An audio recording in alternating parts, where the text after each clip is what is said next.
સમગ્ર ગુજરાતના આદિવાસીઓના એકમાત્ર એવા નેતા ચૈતર વસાવા કે સતત કે જે જળ જંગલ અને જમીનના મુદ્દે આદિવાસીઓના પ્રશ્નો મુદ્દે લડત આપતા રહ્યા અને જે પ્રકારે આદિવાસીઓના નેતા તેઓ બન્યા છે એમને નથી બન્યા એ અનેક વર્ષોના સંઘર્ષનું પરિણામ છે।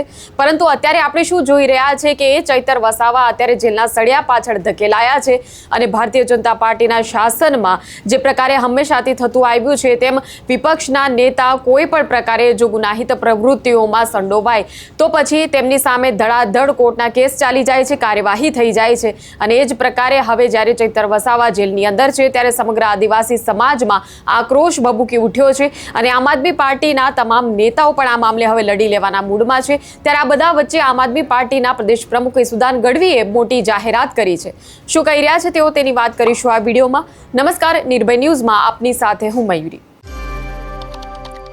ચૈતર વસાવા તેમના ધર્મપત્ની સહિત 9 આદિવાસી સમાજના એ લોકો જે છે તે જેલના સળિયા પાછળ હાલ ધકેલાયા છે। વડોદરાની અંદર જેલની સજા તેમને પડી છે અને આ સમગ્ર વાતને લઈને હવે આદિવાસી સમાજના લોકોમાં ભારોભાર આક્રોશનો અગ્નિ ભભૂકી ઉઠ્યો છે। કેમ કે આદિવાસી લોકોને એક વિશ્વાસ હતો કે ચૈતર વસાવા છે તો પછી અમારા મુદ્દા, અમારા જે પ્રશ્નો છે તેના માટે બોલવા માટે વિધાનસભામાં કોઈને કોઈ હાજર રહેશે।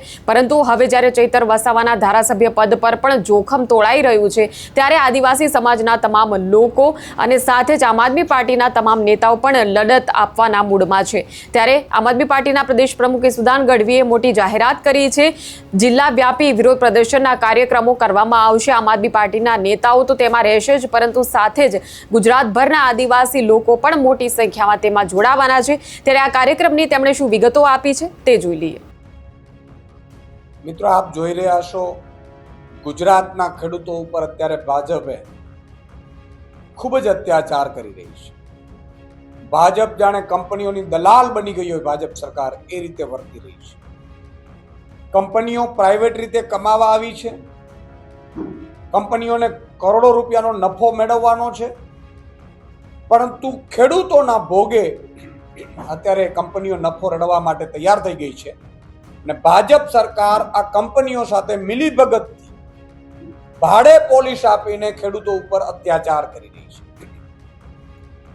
આજે જેતપરમાં, મોરબીના જેતપરમાં જે ખેડૂતોએ પોતાની મહામૂલ્ય મા સમાન જમીન બચાવવા માટે છેલ્લા 8 દિવસથી અમરનાથ અનશન ઉપર બેઠા છે, ખેડૂતોમાં મહિલાઓ પણ બેઠી છે, એમની તબિયત પણ નાજુક થવા માંડી છે।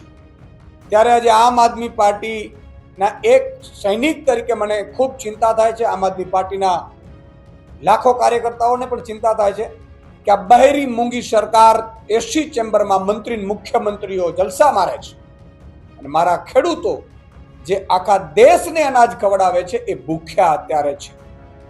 અત્યારે એમની હાલત ખૂબ નાજુક થઈ છે। ત્યારે સરકાર પાસે પહેલી માંગણી તો એ કરીએ છીએ કે જેતપર ગામના લોકોને સરકાર, મુખ્યમંત્રી, મંત્રીઓ મળે અને એમની માંગણીઓ યથાશક્તિ સ્વીકારવામાં આવે તુરંત અને એમનું અનશન છે પૂર્ણ કરવામાં આવે। મને જાણ છે ત્યાં સુધી આ મંત્રીનું ગામ છે, ભાજપના મંત્રી, અને એ જ મંત્રીના ગામમાં, એ જ ભાજપના ગામમાં અત્યારે ખેડૂતો, પહેલા તો ખેડૂતો પર લાઠીઓ વરસાવડાવી અને અત્યારે અનશન ઉપર, અમરનાથ ઉપર પણ બેઠા છે 8 ખેડૂતો, એમાંથી 2ની તબિયત પણ લથડી છે। તો સરકાર 1 કલાકનો પણ ટાઈમ બરબાદ કર્યા વગર આ ખેડૂતો સાથે તુરંત મીટિંગ કરે મુખ્યમંત્રી લેવલે અને આમનું નિરાકરણ।